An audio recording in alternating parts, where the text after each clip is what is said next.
Welcome to the Depth of Field podcast, where film, video, and animation professionals discuss the art of their craft and realities of the industry.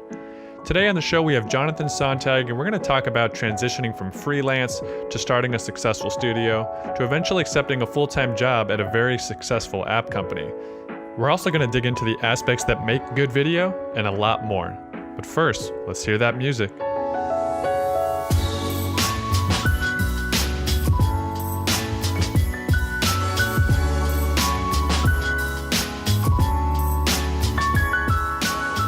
Hey guys, I'm here with Jonathan Sontag, an established creative with 17 years of experience freelancing, operating a successful studio, and being a full-time employee. Plus, literally just today, he learned that he got promoted to art director at his full-time job. So congrats, John, and thank you so much for joining us. Yeah, thank you. That's awesome. It seems like the promotion is a real validation for like the path that you've taken. Yeah, definitely. It's definitely the first big leadership role I've had working in-house, coming from doing solely freelance and turning that into more of a studio over the past 4 years has definitely given me a lot of experience that I really wanted to apply to something in-house when I made the transition. So this is a really cool move for me. Really excited about it. Well, before we start talking about that, let's just take a step back and go to the beginnings of how you got into video and just briefly give us like a walkthrough of how you ended up where you are. Well, I started freelancing right out of high school, doing a lot of graphics, some web design, the occasional video here and there.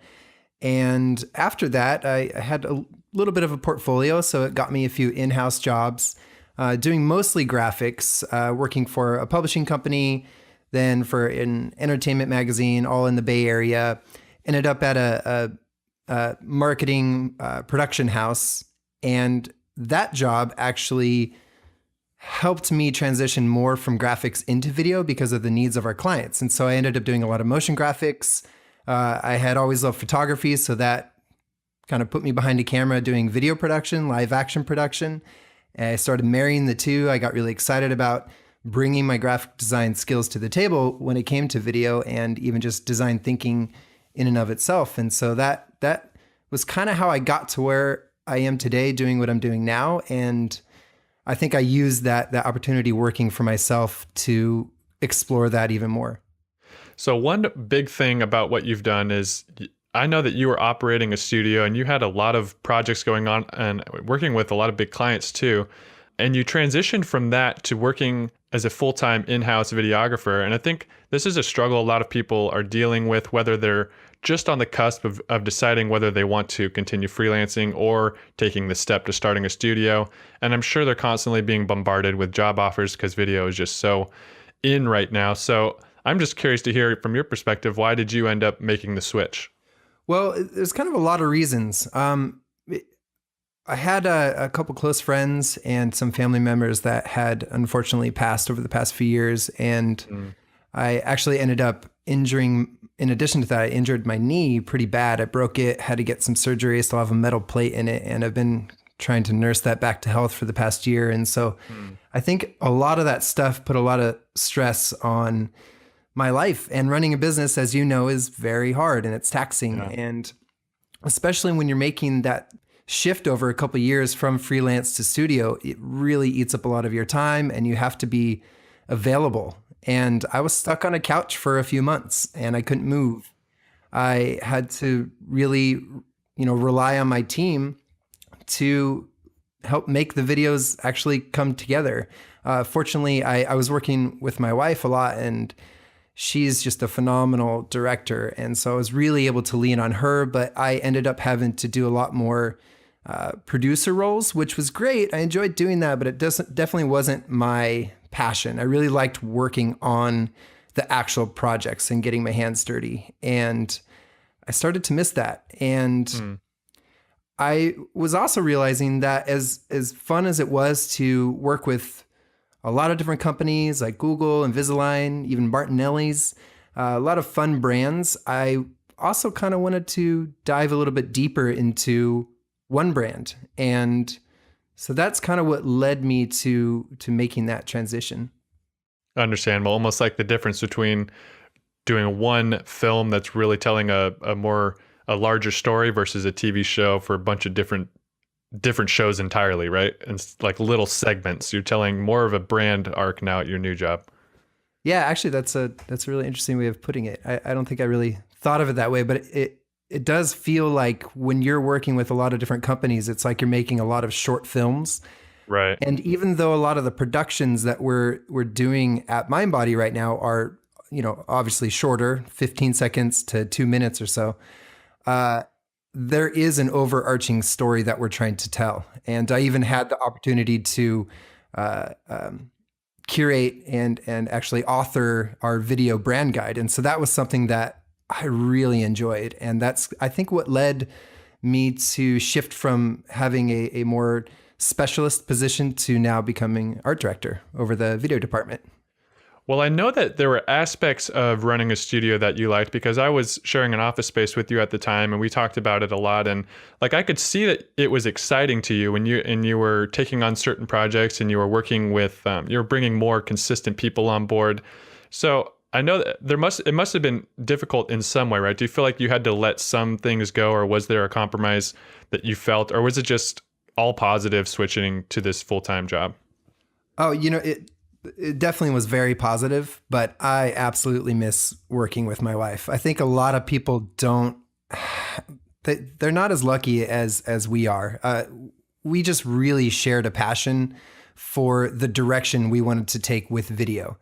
And so I miss that a lot. And the work that I do outside of my job, I honestly, I want it to be more and more with her. And so I think if there's something that I miss, it's that.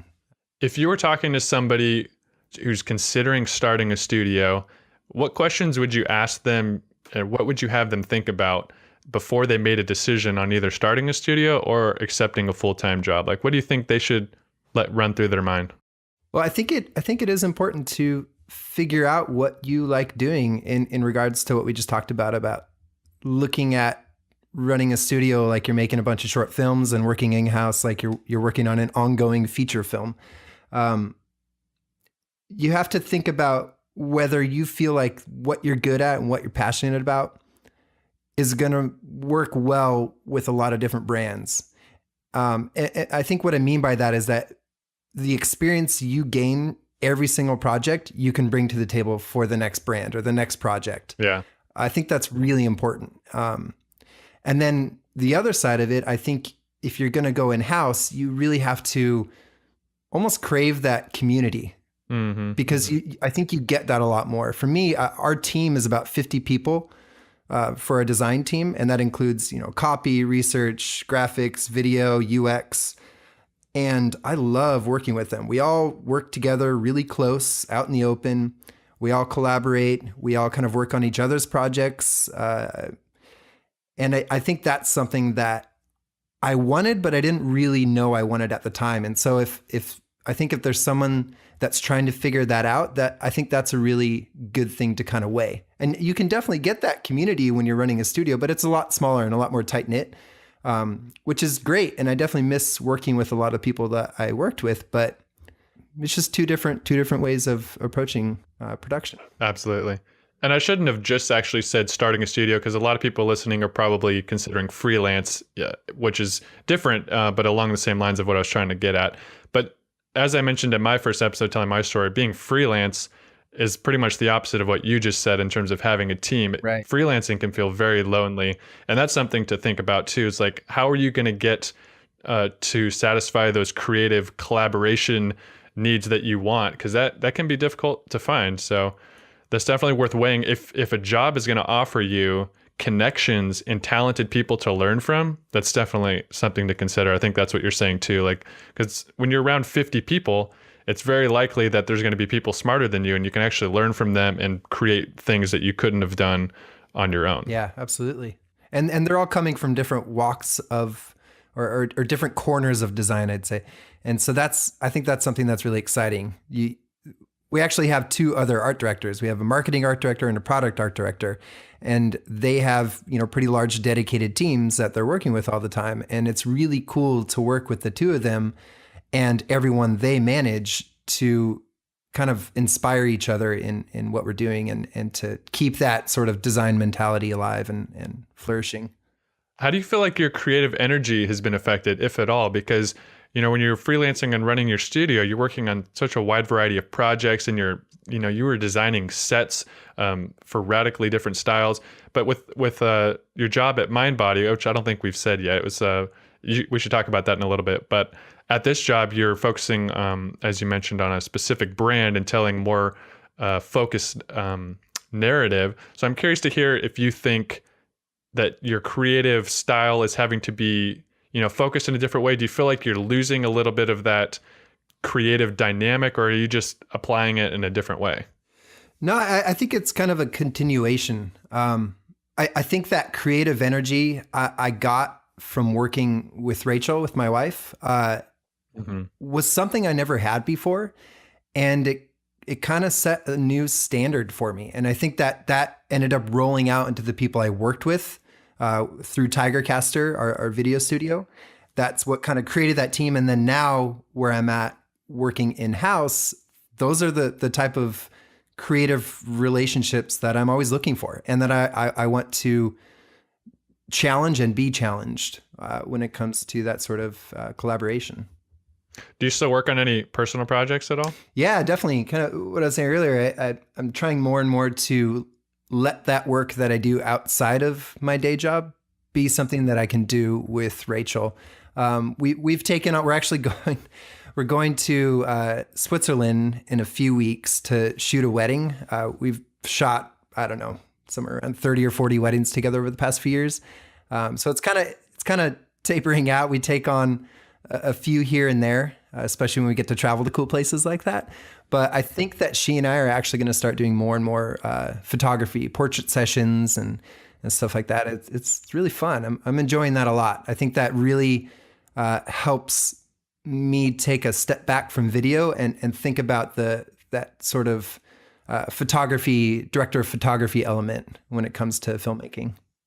I think I'd be curious to hear a bit about what your day-to-day looks like at MindBody before, obviously, this promotion to art director. But just to give somebody who maybe has never had a full-time job as a videographer, or I don't actually, what was your title before art director?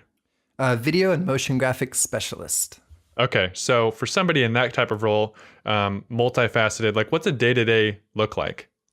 Yeah, well, it's definitely a straightforward production role. I think the initial ask was to just do that, to focus on live action video and motion graphics, and to support a lot of requests that were coming from the whole company that would be filtered through the marketing department, and to just help make that happen so they wouldn't have to lean on other studios and contractors as much as they had in the past. Okay. So that was pretty much the day-to-day. I ended up doing more and more photography as well, in addition to that. So how many shoots you feel like you're working on in a month? It depends. We're actually trying not to just be overloaded with shoots. We're trying to take a request for a single video and turn it into 30 videos. We actually had a request to film our conference. It's called Bold. It's similar to Adobe Max, but for our software. And MindBody is a business management software that services the wellness industry. So we hold that event for our clients and subscribers to come and learn more. And the request was to just create a sizzle, a recap, so that we could promote it for this year. And we realized there was a lot more that we could do with that. So we shot a ton of interviews, a ton of B-roll, and it was just me, another video production specialist, and our producer. And it looks like we're probably going to be able to end up cutting about 30-something videos after that. So that's kind of been our focus, a lot more design and campaign driven. Love that. Yeah. When do you think your most creative times are? And do you have any routines or specific things that you do when you're kicking off a project just to keep that creative flow from the get-go? Yeah, totally. I'm definitely a morning person. I go to bed pretty early these days. But I get up around 5, kind of naturally. My brain's going pretty fast, and so I try to harness that energy that I end up having early in the morning to focus a lot of my thoughts, because if I don't do that, I'm going to be a little bit scattered throughout the day because I never had a chance to write some things down or organize some thoughts. So that tends to be something for me personally that I like to do. And it's, just use even like Slack on my phone, and I'll just sit there and actually create outlines and diagram my thoughts out a little bit. And then once I get to work, I can hit the ground running, and I already have a lot of my thought process worked out, and I can walk into meetings and have those thoughts challenged by my coworkers and try to grow them through the production that we're doing. Awesome. I love that. Yeah, I've been trying to get up earlier lately as well, and that does help a lot, that when you hit your actual work day, that you've had time to process and think about what you want to tackle, you're able to just be a lot more creative because those things aren't in the way of that energy. So that's awesome. Absolutely. What do you think is your favorite part of working in video? Because I know that you've dabbled in motion graphics. Well, not dabbled, but you've actually worked in motion graphics, photography, and all sorts of these different mediums. But it seems like you're gravitating towards like what I would call traditional video production, and you seem to love that. I'm curious to hear, what do you find most attractive about that? Yeah, it's a good question. I actually, I've been thinking about that one a little bit. I think what excites me most about video is that it doesn't feel like it's just about video. I feel like there's a lot more that goes into it, and it seems to be the culmination of a lot of different crafts that you can focus on. And that's typically why video production would need a lot of different experts to help make it happen. Mm-hmm. Whether it's someone who can focus on script writing or someone who's just so deep in production, they just have an answer for any sort of question on how you shoot this or how you shoot that. Requires people who really understand how to produce, how to focus on logistics. And I love that. I love that it really requires a team to do something right. And so I think if there's anything that excites me more, it's that sort of widespread team element that really strengthens the craft. I think that's exciting. Right. And on set and in production, that really is apparent visually because you have all of the team working together and you're all striving to make this, because you have to do it right then in production. Whereas in animation, you can kind of draw it out, and usually it's one person, which is kind of a downside to animation when there's so much weighing on just one or two people to execute. And I kind of feel like that's what you're saying is right. You like that collaboration, you like how everybody's having to depend on each other. And I can see that there's a lot of camaraderie in that. And I think people that do that stick together and build strong friendships because of that. There's like a pressure that kind of molds them together almost. Yeah, no, totally. I played a lot of music when I was younger, and actually toured for a year with a band in my early 20s. And I've just loved that experience so much. And working with video kind of feels like you're forming little bands along the way, and everyone kind of has their role, and that camaraderie is very reflective of what it's like to be in a band. Even on set, I feel like that fun kind of goofy element is just always there. Everyone kind of has to have that vibe, and the people that I've worked with that are just jerks on set, no one wants to work with them. You really have to have a fun, upbeat attitude because it can be really stressful, and you work long hours and long days and you travel. And I think it really requires that. So, yeah. Before we were recording, you mentioned as you were working on all these different mediums that you didn't really get attached to one because or just as you were doing it, you were really trying to find the design in it. You didn't get obsessed over the medium like it's really easy to do where you're just focused on techniques and learning the new things. But through each one, you had your eyes on the design, and that's what kept you kind of dabbling in each one because you could find a little bit of a different aspect in each one. So I'd love to hear you talk a little bit more about that. Yeah. I think starting out as a graphic designer, which I feel like a lot of times when you say I'm a designer, that's one of the main things that you might think, whether it's, architecture, interior, or graphics.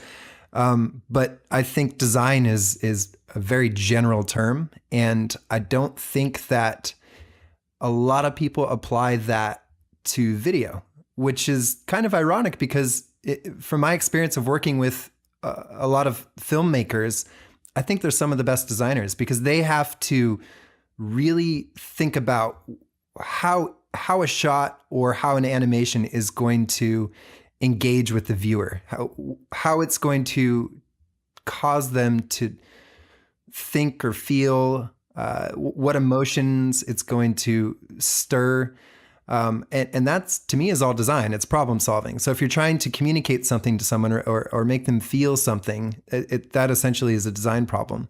And I like taking that into more of the, I think, commercial route where you're actually trying to communicate something specific about a company or a service or a product. You're just trying to sell something. I think it's really neat to marry that kind of classical design approach to that, I think, innate design approach that comes from filmmaking itself. Yeah, that's really interesting, because when we say the word design in our industry, especially mine, I immediately think of graphic design, and I think a lot of people would be guilty of that. But I think what you're saying is there's a much wider perspective that we should take in terms of the definition of design. And I think I've seen this based on just the way that you've admired like furniture design, for instance. I think you even had some like books of that at the office.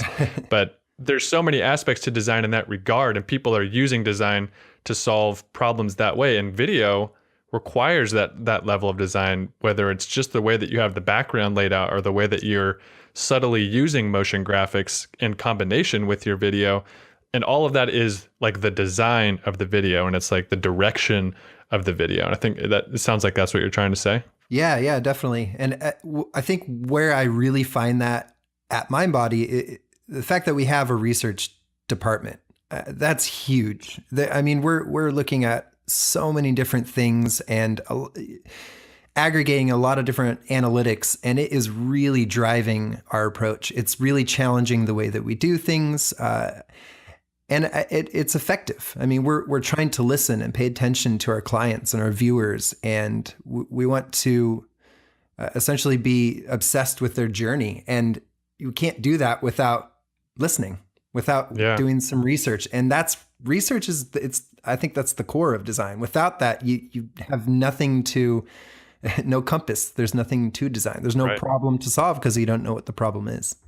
That is so true. And that's actually something I've wanted to rant on for a while, because throughout my last 5 years of running an animation studio, it's amazing how clients will not run a video with a way to collect metrics or figure out if people are actually taking action after watching the video.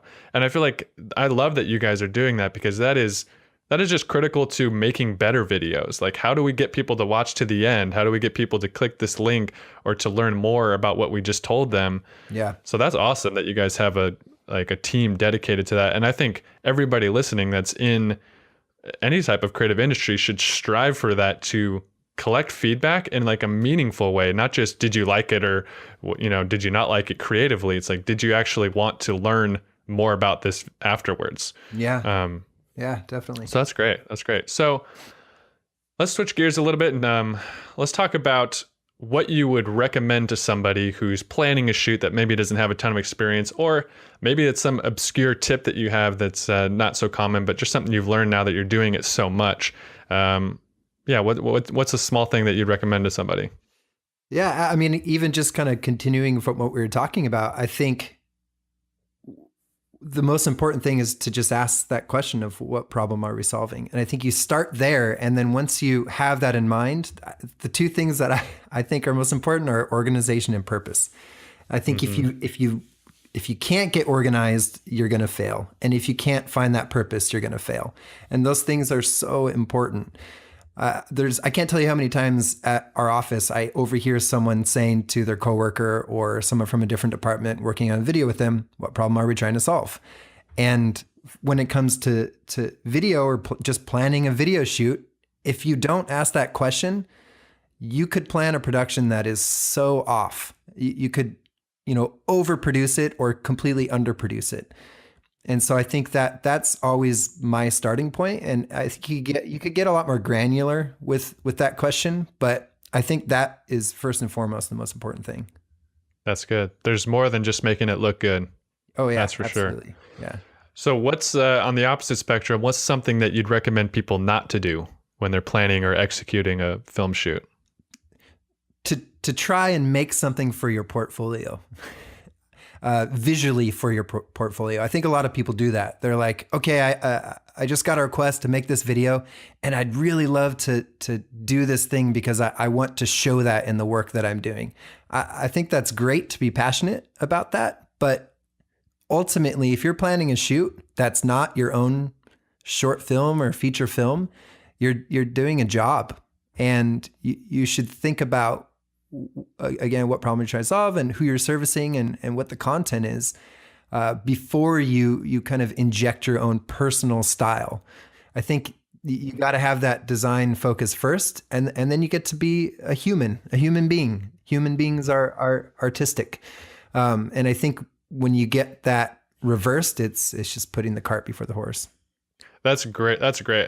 It actually reminds me of when I was immature as an animator, and I would just look for the one clip that I could include in my demo reel. It's like, that's what I was obsessing over. What's going to be the 30 or like the 5-second thing I put in my demo reel? And it's such an immature way of thinking, because you're not putting your perspective on creating like an effective end piece, thinking about your client's needs. You're kind of just selfishly wanting to get the one clip that you're going to use. So that's great advice. Love that. Yeah. All right, so let's switch over to something fun. Well, not that this hasn't been fun, but let's talk about what your favorite movie is from the last few years and why. Well, I do work in video, and so you might think I'm a film buff of sorts. And I do appreciate a lot of really talented filmmakers that are a little bit more classical and artsy. But to be honest, I love comic books, and I think some of my favorite movies have been Guardians of the Galaxy, Doctor Strange, anything like that. I think I get most excited about. And I think it's because it has that sort of fantasy element that really kind of helps me just walk away from the craft and just experience something that is just pure entertainment. Very cool. All right, well, we're going to go ahead and wrap this up. But before we go, one thing I like to ask every visitor on the show is, what's a practical challenge that our listeners can focus on to improve their career? Well, I think that you kind of have to first take whatever it is you're really excited about. And so for me, someone who does really enjoy just watching comic book movies or fantasy movies and just gets excited about I think the craft of making video, you need to find someone that's going to kind of counterbalance your way of thinking. And so for me, I definitely had that with Rachel. She came to it with a different perspective, and I think that's why she made a great director. And I could work more in the post-production and producer side of things. And now at MindBody, I have someone I work with. His name's Griffin, and he's awesome. He takes a lot of care. He puts a lot of care into his craft of filmmaking, and he didn't necessarily have the same background I had when it comes to design. But I think that's a really strong thing for our team, because as I'm trying to look more at the bigger picture, I can really rely on him to challenge what it is I'm trying to do and to make sure that it's done right, and that I don't skip around things that might be really important to make something as impactful as it might be. And so I think it's, if you want to work like a designer, to be a designer, you have to work with other people. And when it comes to working with other people, it's really good to find those people that can challenge you and to kind of round out what it is you're trying to accomplish. Awesome. That's good. Well, before we go, is there any social media or websites you want to plug? People can get in touch, ask questions about the episode or just the work that you're doing in general? Yeah, definitely. I try to post a lot on Instagram. It's at John Sontag, JONSONTAG. And I'm still trying to keep the dream alive a little bit with my wife over at thesundaysaloon.com. You could kind of see some of the wedding videos we've done, and we're going to start posting more and more photos as we start doing that. And if you're curious to see what I did before that, you can go to tigercaster.com. It houses all the work we did as a studio and an agency over the past few years before I started working at MindBody. Awesome. I take it we'll be seeing some pictures of Switzerland on your Instagram. Exactly. Yeah. Awesome. Very cool. Well, Jonathan, thanks for coming on the show, man. It was great to have you. Yeah. Well, thanks for having me. Appreciate it.